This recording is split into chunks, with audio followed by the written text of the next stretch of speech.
ассалому алайкум бинандагони гиромӣ, муҳимтарин хабарҳоро ин лаҳза аз телевизиони душанбе манзури шумо мегардонем. Дар студия Ғунчагул Нурализода. мутаваҷҷеҳ ба сархати хабарҳо бошед. душанбе дар оғӯши гулҳо, шукуфоии гули лола дар боғу гулгаштҳои шаҳри Душанбе. қадрдонии ғолибони даври ноҳиявии фестивали сайри гули лола дар ноҳияи Исмоили Сомонӣ. баргузории маҳфилҳои адабӣ дар муассисаҳои таълимӣ ва ҷалби адибон дар онҳо.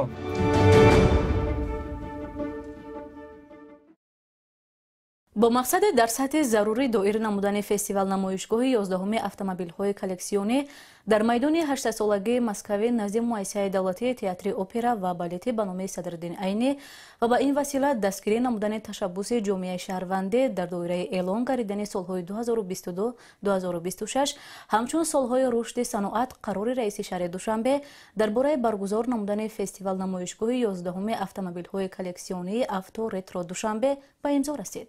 дар асоси ин қарор ба клуби дӯстдорони автомобилҳо ва мотоциклҳои нодир ва эксклюзиви Тоҷикистон авто ретро эксклюзив санаи 24 июни соли 2023 аз соати 16 то 22 дар майдони 8-солагии Москавӣ назди муассисаи давлатии театри опера ва балети ба номи Садриддин Айнӣ барои баргузор намудани фестивал намоишгоҳи 11-уми автомобилҳои коллексионии авто ретро Душанбе иҷоза дода шудааст. муовини раиси шаҳри Душанбе, сарпарасти соҳа, воҳидҳои дахлдори сохтори дастгоҳи раиси шаҳри Душанбе ва раиси ноҳияи Шоҳмансур вазифадор шуданд ки баҳри дар сатҳи зарурӣ доир намудани фестивал намоишгоҳи 11-уми автомобилҳои коллексионӣ чораҳои зарурӣ андешанд.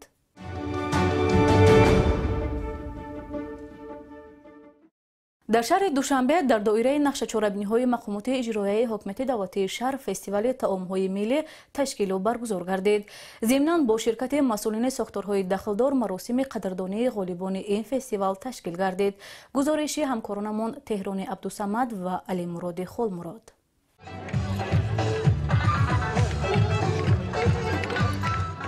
бо ибтикори мақомоти иҷроияи ҳокимияти давлатии шаҳри Душанбе дар боғи ирами пойтахт даври шаҳрии фестивали таомҳои миллӣ баргузор гардид. дар фестивал намояндагони ҳукумати ҷумҳурии Тоҷикистон, роҳбарони вазорату идораҳо, ассотсиатсияву ширкатҳои сайёҳӣ, субъектҳои хизматрасони сайёҳӣ, ҳунармандони ҷумҳурӣ, коршиносони соҳа, намояндагони муассисаҳои олии таълимӣ ва сокинону меҳмонони пойтахт ширкат доштанд.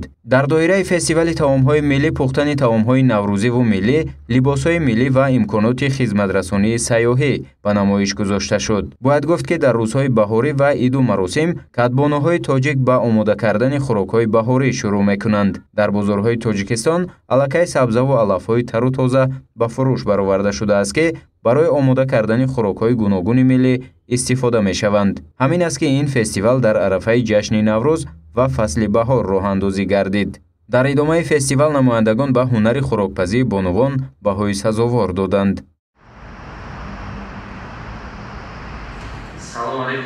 маросими ҷоизасупории даври шаҳрии фестивали таомҳои миллӣ дар толори мақомоти иҷроияи ҳокимияти давлатии шаҳри Душанбе баргузор гардид. дар ин ҳамоиш муовинони раиси шаҳри Душанбе, намояндагони сохторҳои шаҳриву ноҳиявӣ ва иштирокчиёни фаъол ширкат доштанд.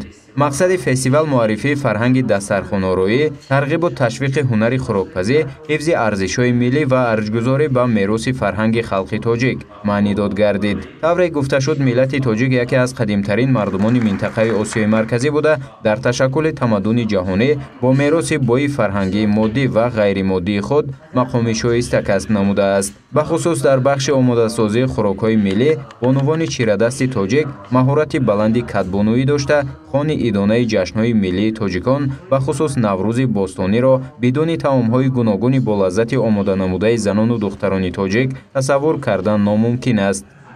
ҳамин тавр аъзои ҳакамон ба намояндагони мақомоти иҷроияи ҳокимияти давлатии ноҳияи Фирдавсӣ ҷойи аввалро сазовор донистанд. ҷойи дуюм насиби намояндагони мақомоти иҷроияи ҳокимияти давлатии ноҳияҳои Исмоили Сомонӣ ва Сино гардид. мақоми сеюмро намояндагони мақомоти иҷроияи ҳокимияти давлатии ноҳияи Шоҳмансур соҳиб шуданд. ҳамчунин барои саҳмгузорӣ ва иштироки фаъолона дар фестивали мазкур намояндагони муассисаҳои хӯроки умум бо сипосномаҳои мақомоти иҷроияи ҳокимияти давлатии шаҳри Душанбе қадрдонӣ гардиданд. мукофотҳоро ба ғолибони фестивал муовинони раиси шаҳри Душанбе Дилбар Одилзода ва Абдураҳмон Абдураҳмонзода тақдим намуданд.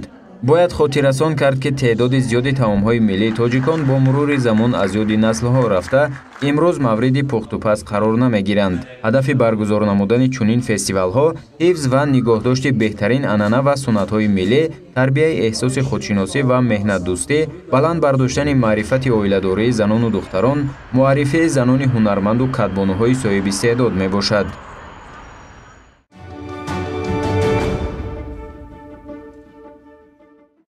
бо мақсади таъмини иҷрои муқарроти қарори раиси шаҳри Душанбе аз 6 марти соли 2023 ва иҷрои қарори раиси ноҳияи Исмоили Сомонӣ аз 14 марти соли равон дар бораи баргузор намудани фестивали гулҳо сайри гули лола дар толори мақомоти иҷроияи ҳокимияти давлатии ноҳияи Исмоили Сомонӣ маросими ҷоизасупорӣ ба ғолибони ин фестивал доир гардид. Валиҷон Шарифзода ва Искандари Додарбек гузориш медиҳанд. дар ноҳияи Исмоили Сомонии шаҳри Душанбе бо мақсади иҷрои қарори раиси шаҳри Душанбе аз 6 марти соли 2023 дар бораи баргузор намудани фестивали гулҳо сайри гули лола, фестивали ноҳиявии гулҳо сайри гули лола дар 5 номинатсия аз ҷумла боғи беҳтарин, гулгашти беҳтарин, кӯча ва хиёбони беҳтарин, гулпарвари беҳтарин ва композитсияи беҳтарин гузаронда шуд. дар асоси хулосаи комиссияи ноҳиявӣ наздик ба 15 боғу гулгашт ва хиёбону кӯчаҳои ноҳияи Исмоили Сомонӣ ки дар онҳо гули лола хуб нашъунамо дорад, ғолибиятро ба даст оварданд. дар ин рӯзҳои зебои баҳории сайругашт дар гулгашту хиёбонҳо ва боғҳои сироятии пойтахти мамлакат шаҳри Душанбе ки бо меҳнати шабонарӯзии корманони сохторҳои марбутаи ободонию сабзгардонии пойтахт дар асоси ташаббусҳои созандаи раиси шаҳри Душанбе муҳтарам Рустами Эмомалӣ пеш аз пеш сабзу хӯрам ва обод мегардад, басо фараҳафзост. ҳамчунин дар пойтахт ба сабзкорию васеънамудани майдони майсазор таваҷҷӯҳи махсус зоҳир гардида, дар даҳҳо ҳазор метри мураббаи ҳудуди шаҳр майсазорон бунёд гардиданд. дар ин замина дар толори мақомоти иҷроияи ҳокимияти давлатии ноҳияи Исмоили Сомонӣ маросими ҷоизасупорӣ ба ғолибони даври ноҳиявӣ озмуни ҷумҳуриявии гулҳо сайри гули лола доир гашт ки дар ҷараёни он ба ғолибон аз ҷониби роҳбарияти ноҳияи Исмоили Сомонӣ диплом ва тӯҳфаҳои хотиравӣ тақдим шуд. бояд қайд кард ки аз рӯи 5 номинатсия аз ҷумла боғи беҳтарин, гулгашти беҳтарин, кӯча ва хиёбони беҳтарин, гулпарвари беҳтарин ва композитсияи беҳтарин ғолибон дар се зина ҷойҳои якум, дуюм ва сеюм бо диплом ва тӯҳфаҳои хотиравии мақомоти иҷроияи ҳокимияти давлатии ноҳияи Исмоили Сомонӣ сарфароз гардиданд.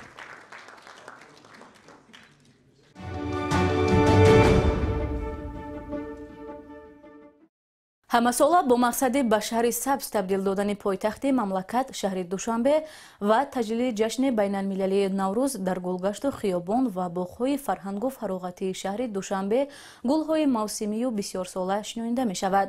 соли ҷорӣ дар боғҳои фарҳангу фароғатӣ ва мавзеъҳои гуногуни пойтахт беш аз 5.7 миллион дона гули лола шиноида шуд ки сарсабзию шукуфоӣ ва озодагии пойтахтро таъмин менамояд. шарҳи бештар дар ин хусус. бо мақсади татбиқи қарори ҳукумати ҷумҳурии Тоҷикистон аз 1 марти соли 2018 дар бораи барномаи рушди иҷтимоию иқтисодии шаҳри Душанбе барои давраи то соли 2025 шаҳри Душанбе бо истифода аз имконияти мавҷуда рушд намуда, рушди корҳои ободонӣ, созандагӣ ва сабзазоркунӣ сабаби саросар сабзу шукуфон ва гулафшон шудани пойтахт ва ҳамчунин ҷалби бештари сайёҳони хориҷӣ ба пойтахти мамлакат гардидааст. ҳамасола бо мақсади ба шаҳри сабз табдил додани пойтахти мамлакат шаҳри Душанбе ва таҷлили ҷашни байналмилалии Наврӯз дар гулгашту хиёбон ва боғҳои фарҳангию фароғатии ҳудуди пойтахт гулҳои мавсимию бисёрсола ва дарахтони ороишию сояафкан шинонида мешавад ки диққати сокинону сайёҳонро бештар ҷалб менамояд. соли ҷорӣ дар боғҳои фарҳангию фароғатӣ ва мавзеъҳои гуногуни пойтахт бо мақсади ба шаҳри гулрез табдил додани Душанбе беш аз 5.7 миллион дона гули лола шинонида шуд ки сарсабзию шукуфоӣ ва озодагии пойтахтро таъмин менамояд. бо назардошти шинонидани гулҳои лола дар пойтахти мамлакат ҳамасола ҷиҳати таъмини амри президенти ҷумҳурии Тоҷикистон муҳтарам Эмомалӣ Раҳмон ва вусъати корҳои ободонӣ, бунёдкорию созандагӣ ва оммавигардонии суннатҳои беҳтарини миллӣ тибқи қарори марбутаи раиси шаҳри Душанбе фестивали гулҳо таҳти унвони сайри гули лола баргузор мешавад. баргузории фестивали мазкур имкон фароҳам меорад то масъулин корҳои ободониро дар самти шинонидани гулҳои лола дар сатҳи зарурӣ ба роҳ монда ба бадин васила дар шукуфоӣ ва ба шаҳри гулрез табдил додани пойтахти мамлакат шаҳри Душанбе саҳми назар аст гузоранд. Маврид ба зикр аст ки гули лола рамзи осудагӣ ва хушҳолӣ буда, сайр намудан дар гулгаштҳои назарабо ба кас эҳсоси фараҳу сурур мебахшад. Шукуфо намудани кӯчаву хиёбонҳо бо гулҳои зебои лола аз як ҷиҳат дар ҷалби сайёҳон ба кишвари гулпӯш ва гулафшон мусоидат кунад, аз ҷониби дигар фазои хуби экологиро дар шаҳри Душанбе таъмин менамояд.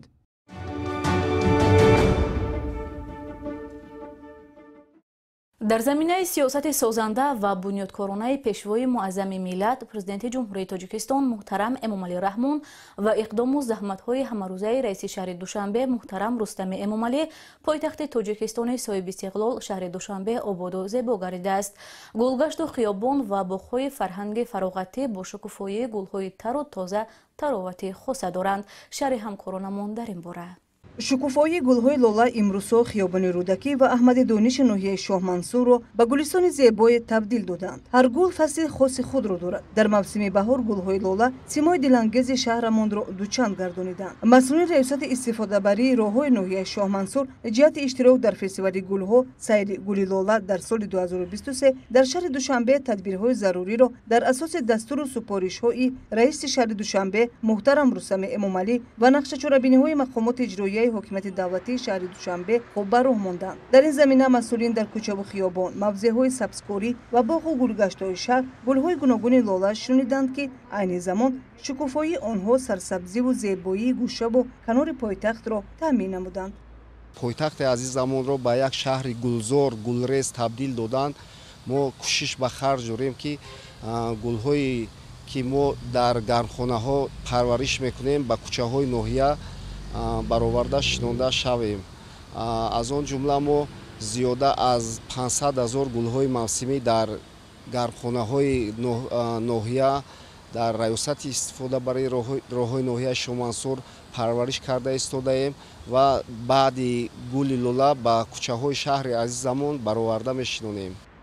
дар ин фестивал дар баробари сохторҳои дигари марбута масъулини сохторҳои ноҳияи Шоҳмансур низ нақшаи мукаммал таҳия намуда тадбирҳои ободониву сабзу хӯрамгардониро дар ҳудуди кӯчаву хиёбони ноҳия амалӣ намуданд. нашъунамои гулҳои лола сари ҳар қадам кӯчаву хиёбони ноҳияро зебу зинат додааст. гулпарварони раёсати истифодабарии роҳҳои ноҳияи Шоҳмансур ҳамеша дар тараддуду интихоби шинонидану нигоҳубини гулҳо мебошанд. аз рӯи таҳлилҳо аён гардид, ки гулпарварон тарзи дуруст ва парвариши гулҳоро дар растаҳо хуб медонанд. гулҳои баҳорӣ кӯчаву хиёбони ноҳияро гулзор гардонидааст. чунин корҳои бунёдкориву ободонӣ дар боғи Куруши Кабир хуб ба роҳ монда шудааст, ки симои ин мавзеъро боз ҳам зебоманзар намуданд. дар ин мавзеъ шинонидани гулу бутагул ва дарахтони ороишиву ҳамеша сабз сурат гирифтааст. боғи Куруши Кабир 4 сол қабл дар асоси дастуру ҳидоятҳои пешвои миллат президенти ҷумҳурии Тоҷикистон муҳтарам Эмомалӣ Раҳмон ва раиси шаҳри Душанбе Рустами Эмомалӣ бунёд гардидааст. айни замон дар боғи мазкур гули лола ин мавзеъро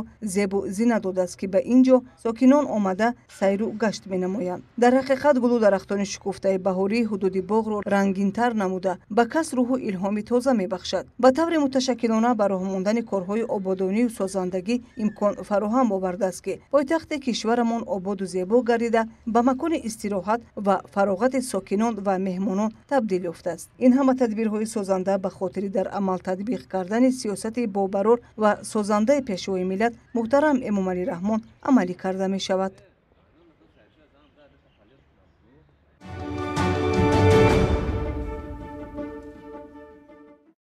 ҷумҳурии Тоҷикистон бо шарофати таҳкими истиқлолият ва сулҳу субот тамоми рукунҳои давлатдории худро эҳё карда бо фарҳанги волои худ дар олам машҳур гаштааст.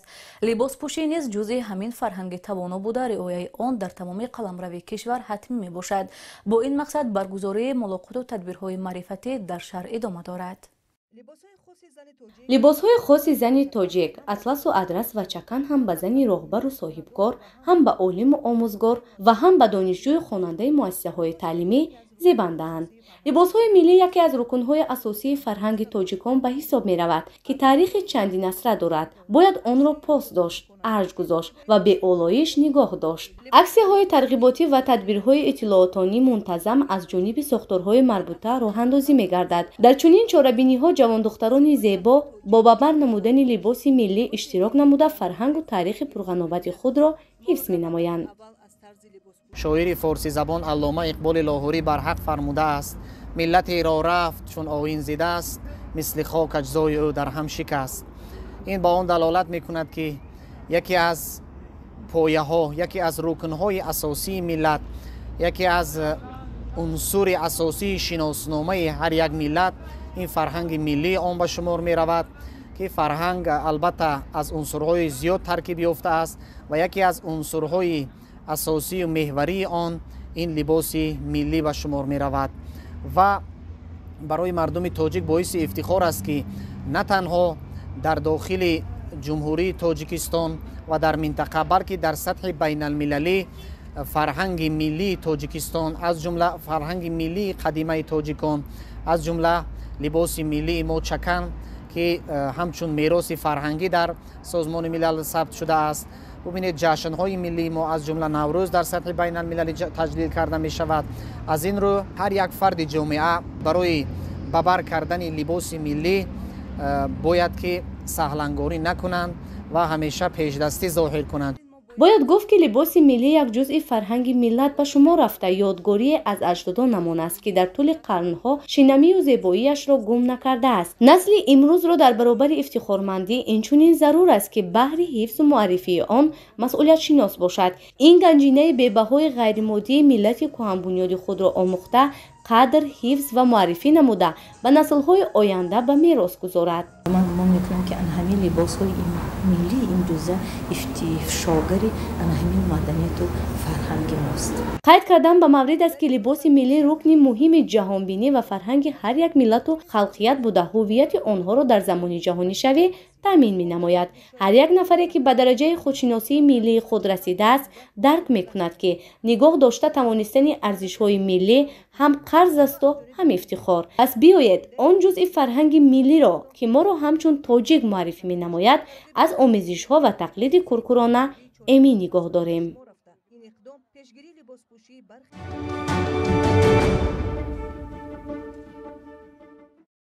در مؤسسه تحصیلات میانه عمومی رقم 13 ناحیه اسماعیل سامانی با مقصد جلب نورسان و خوانندگان این مؤسسه به مطالعه کتاب و شعرخوانی محفل ادبی با اشتراک شاعر خلق تاجیکستان اوزرخش برگزار شد. شرح بیشتر در این خصوص. با مقصد جلب بیشتر خوانندگان به آموزش و کتابخوانی پیوسته در تعلیمگاه‌های شهر چاره‌بینی‌های معرفتی تشکیل می‌گردد. در مؤسسه تحصیلات میانه عمومی رقم 13 ناحیه اسماعیل سامانی با اشتراک شاعر خلق تاجیکستان طالب کریم اوزرخش محفل نوبتی ادبی دور گشت. در محفل خوانندگان مؤسسه از ایجادیات و اشعار این شاعر توانا شعرها قرائت نمودند. ضمن محفل خوانندگان اظهار داشتند که اوزرخش 13 آگوست سال 1963 در دهه اورمیتن ناحیه عینی تولد یافته است. بعد ختم مکتب میانه دهه سال 1980 به دانشگاه دولتی تاجیکستان بخش روزنامه‌نگاری شامل شده. پس از ختم دانشگاه سالهای 1986-1989 محرر کمیته تلویزیون و رادیو نزد حکومت جمهوری تاجیکستان، سالهای 1989-1992 دیرکتور اتحادیه ایجادی 3 ساله سیوس تئاتر در ولایت سوخت، سالهای 1992-2002 در وظیفه محرر تلویزیون ولایت فعالیت برده است. دوستان عزیز و محترم، می‌خواستم ابراز اندیشه نماید که در جاده موفقیت‌ها که شما را بیشتر همراهی نموده است. همه بیشتر همراهی میکنند اگر به همه روی نیاز بیابند، لیکن ایجادکار باید خودش کار کنه و همراهش خودش باشه و به خودش تکیه کنه. گفته شد که اوزرخش از سال 1999 عضو اتفاق نویسندگان تاجیکستان بوده. مؤلف اثرهای از شش مسار آمده، نماز مسافر، چرخبال آفتاب، دیوان عشق، آینده ها است که در پایتخت کشور شهر دوشنبه و شهر خوجند انتشار شدند. زیاد از 10 نمایشنامه اوزرخش در صحنه تئاترهای کشور بخصوص تئاتر تماشابینی نورس پیشنهاد هواداران صنعت تئاتری گردیدند که سفیدار، روزنه امید، افسانه و حقیقت، چشمه پردوش، گلها نمیمیرند، هزار دستان، نقش رودکی از این شمارند. نفره اگر بپرسد کی بچن بچن بچن هزار می درایم همه گل همه ترانه همه گل همه ترانه. намунаҳои ашъори Толибкарими Озарахш ба забонҳои русӣ, англисӣ, фаронсавӣ, руминӣ ва ӯзбекӣ тарҷумаву чоп шуданд. Озарахш бо ҷоизаи ба номи Камоли Хуҷандӣ барои филми Ифтихор, ҷоизаи Боргоҳи сухан ва медали хизмати шоиста қадрдонӣ шудааст. Ташкили чунин маҳфилҳо барои муаррифии бештари хонандагон бо осори шоирон ва шинохти онҳо замина мегузорад.